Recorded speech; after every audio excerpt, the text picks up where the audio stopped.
Você tem todo o seu patrimônio investido no Brasil? Então, assiste o vídeo de hoje. E aí, tudo bem com você? Eu sou o Rob Correia, seja muito bem-vindo aqui no meu canal. Sou investidor em ações, em fundos imobiliários, autor do livro que estou deixando aqui embaixo o link. E se você quiser receber conteúdos 100% gratuitos na sua caixa de e-mail, manda via direct aqui, que automaticamente você vai estar cadastrado. Se você tem todo o seu patrimônio investido no Brasil, quero trocar uma ideia contigo. Você está assistindo esse vídeo no celular? Saiba que se você tem um smartphone, seus custos têm ligação com o dólar. Se você acabou de comprar um imóvel ou gosta do mercado imobiliário, saiba também que o dólar está relacionado, porque os custos da construção civil são custos de commodities, e commodities são negociadas em dólar. Se você vai abrir a sua geladeira neste exato momento, você vai ver uma série de produtos que têm os seus derivados cotados no mercado internacional, commodities que são dolarizadas. Hoje em dia, com o mundo globalizado, com o mundo cada vez mais interligado, os nossos bens, os bens que nós consumimos, eles são, boa parte, em dólar.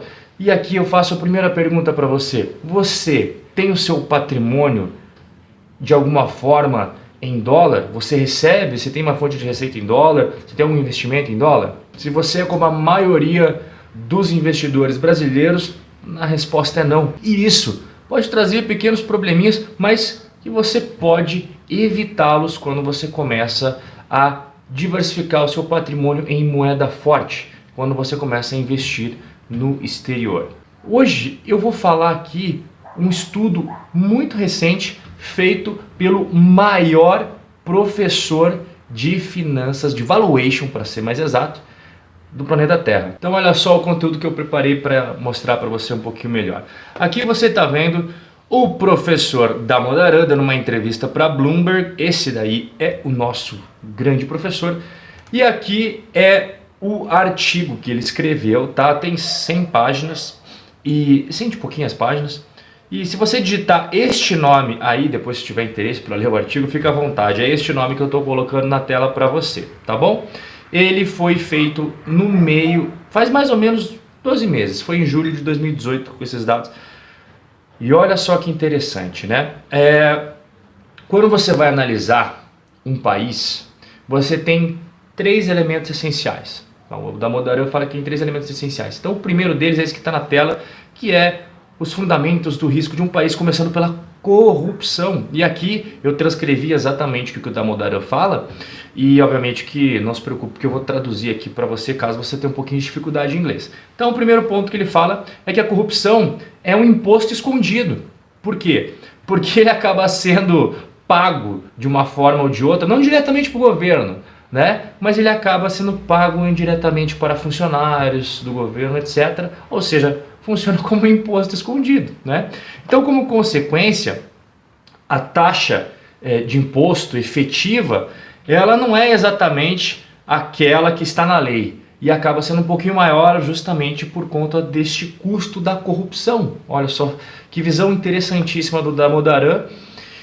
E o Damodaran, ele coloca, né, essa questão da corrupção no artigo dele e de forma muito visual, que fica de fácil vislumbre para você, que é o que você vai ver na tela agora. Esse daí é um mapa mundial, né, da corrupção. Você tem aí o score, né, você tem o placar da corrupção. Então como é que funciona esse mapa aqui? Bom, verdinho significa os países menos corruptos, tá?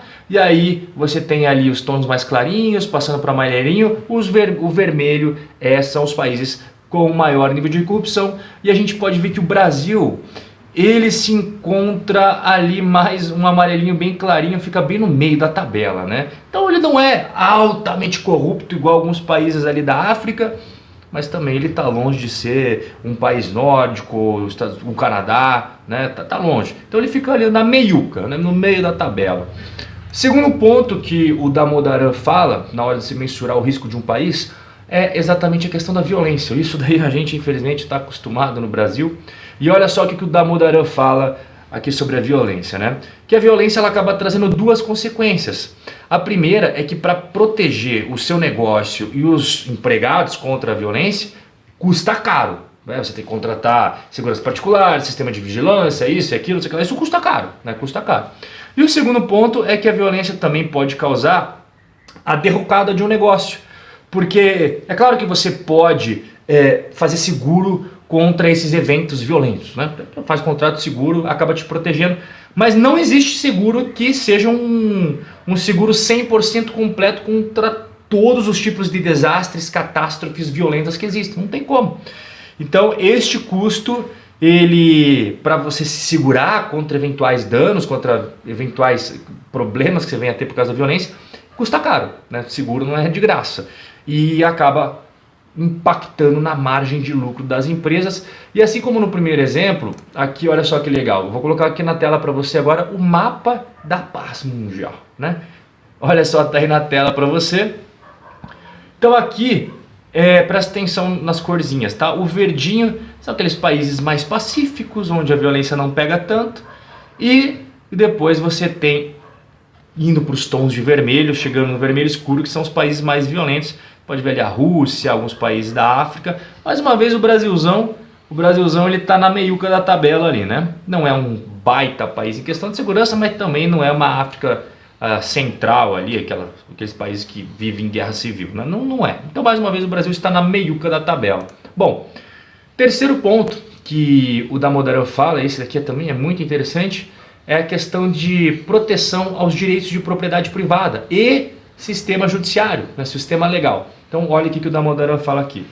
Quando a gente faz um valuation, né, a gente avalia, né, a gente faz o valuation de um negócio com uma premissa básica de que você tem o direito adquirido como proprietário, de que você vai ter a sua parte no negócio protegida e o cash flow futuro, né, o fluxo de caixa futuro também vai estar protegido.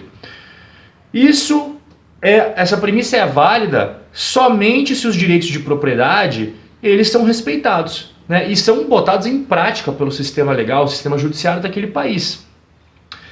Em casos extremos, né, como por exemplo nacionalização de empresas sem nenhuma espécie de compensação ou uma compensação extremamente injusta para os antigos proprietários privados, o valor desse negócio pode convergir a zero. Mais uma vez o Damodaran colocou aqui o mapa, né? E esse mapa ele traz justamente o nível de segurança que você tem à propriedade privada, né? O quanto que o judiciário respeita o capitalismo, o quanto que o judiciário leva a sério essa questão de direitos à propriedade privada, né? E aqui está o mapa para você, olha só. Então, mais uma vez, o verdinho é onde as coisas funcionam bem. Aqui em cima acabou cobrindo os Estados Unidos, mas os Estados Unidos ele tem um bom voto, tá? O Canadá também, que acabou sendo a tabelinha com números aqui, mas enfim, saiba que os Estados Unidos e o Canadá estão bem. E aqui o Brasilzão, mais uma vez na meio da tabela em amarelinho, né? Não é aquele país maravilhoso, como por exemplo alguns países da Europa, ali a Austrália, mas também não é um país tenebroso, igual os países que a gente vê na África, etc. Está no meio da tabela. Bom, então quando a gente junta esses três pilares fundamentais na análise de risco, a gente chega ao overall, né, que é basicamente o tudo junto, Rob, eu quero ver tudo junto. Faz aí o pacotão para eu ver o resultado final, como é que fica o mundo. E é isso que você vai ver na tela, olha só. Então são os três pilares juntos aqui, eles chegaram na média, você lembra, né? No primeiro, segundo e terceiro tópico, o Brasil estava na meiuca da tabela. É óbvio que a média vai dar o Brasilzão ali na meiuca, no meio da tabela. Então esses três pilares são fundamentais para você definir o risco quando você investe num país. Só que tem mais um, e aqui esse daqui o Damodaran fez até separado, porque é o risco de default, o risco de calote, né? Então ele separou esses três primeiros pilares aqui. Agora vamos pegar o risco de calote separado. E olha só o que ele escreveu, tá? No estudo dele, tá aqui na tela para você. Então, enquanto a América do Norte e a Europa representam o mais verdinho do mapa, ou seja, as partes mais seguras, né? Você pode ver alguns tons de verde em algumas partes que você não esperava ver ali no mapa mundi. Você já vai ver o mapa, calma, tá? E olha que frase interessante. Na América Latina, que historicamente é um lugar perfeito, é um cenário perfeito para calotes em dívidas públicas dos países, a gente vê, por exemplo, que o Chile e a Colômbia agora estão com um rating bom. Então vamos dar uma olhada nesse mapa que eu fiquei curioso para saber como é que está a situação do Brasilzão. Olha só, mais uma vez aqui. Então esse é um mapa do mundo, tá? Com base na capacidade que os governos têm de pagar sua dívida pública. Estados Unidos e Canadá voando, Austrália voando, Nova Zelândia, alguns países nórdicos da Europa, veja, a Europa não é uma só, tá? Então alguns países nórdicos da Europa muito bem, outros nem tanto, e o Brasil está ali com um rosinha claro, e você pode olhar à esquerda o que representou rosinha claro na escala de ratings de capacidade de pagamento. Então a gente está melhor que a Argentina, mas a gente não está melhor que alguns países ali do leste europeu, até a África do Sul está com rating hoje, né, um pouquinho melhor que o Brasil. Então assim, não significa que o Brasil está uma Venezuela, né, não significa que o Brasil está uma Venezuela, mas também não significa que o Brasil está nos Estados Unidos, está no Canadá, que está na Austrália, que está na Europa Nórdica, nada disso, né? Longe disso. E olha só que legal, aproveitando aqui o ensejo de dívida pública, o próprio Damodaran, no artigo dele, ele faz remissão a outro estudo, e eu fui, né, dar uma olhadinha nesse outro estudo, que mostra o histórico, quantas vezes cada país deu um calote na sua dívida pública nos últimos 200 anos. E eu fui procurar o nosso querido Brasil, está na tela para você, caso você queira, o artigo está aqui embaixo, tá bom? Se você quiser procurar, aqui embaixo é o artigo desses dois rapazes. E olha só, o Brasil, ele deu calote nessas datas que eu destaquei para você em vermelho, olha só. Então, foram ao longo da história 5 vezes que o Brasil não honrou os seus compromissos. Uma pena que o Brasil não tenha honrado seus compromissos, porque, claro que toda vez que alguém empresta o dinheiro e não paga, fica mal falado no mercado. O lado bom é que a última vez que o Brasil deu um calote foi em 1983. E lá, realmente, o Brasil era outro país. O Brasil tinha outra economia, uma economia altamente inflacionária. E desde então o Brasil não deu mais calote, o que é muito bom. Então, nas últimas páginas do artigo do Damodaran, ele chega a esta conclusão que está na tela.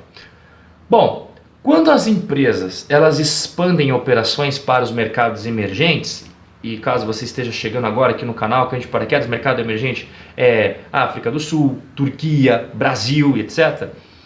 Os investidores, e quando os investidores procuram por oportunidades de investimento na Ásia e na América Latina, eles também estão aumentando, tá? Estão sendo expostos ao risco adicional que existe nesses países. Então, na primeira conclusão da Damodaran, ele fala que na América Latina existe um risco extra, tá? Não é igual você investir na Europa, não é igual você investir nos Estados Unidos ou ali na Nova Zelândia, Austrália. Quando você investe na América Latina, você está exposto a um risco extra derivado de tudo isso que a gente acabou de ver, tá bom? Segundo ponto da conclusão da Damodaran, é bem interessante isso daqui, enquanto que é verdade que investidores que estão diversificados globalmente podem eliminar alguns riscos de país, igual a gente acabou de ver quais são os riscos, diversificando entre diversos investimentos em diversos países, por conta da correlação entre os mercados, tá? Por quê? Porque hoje o mercado financeiro está todo globalizado. Acontece uma coisa em Nova York, no outro minuto São Paulo já está sabendo, no outro segundo São Paulo já está sabendo, no outro segundo Londres já está sabendo, no outro segundo Tóquio já está sabendo, e o mundo inteiro fica sabendo a informação em 5 segundos. Todo mundo já sabe.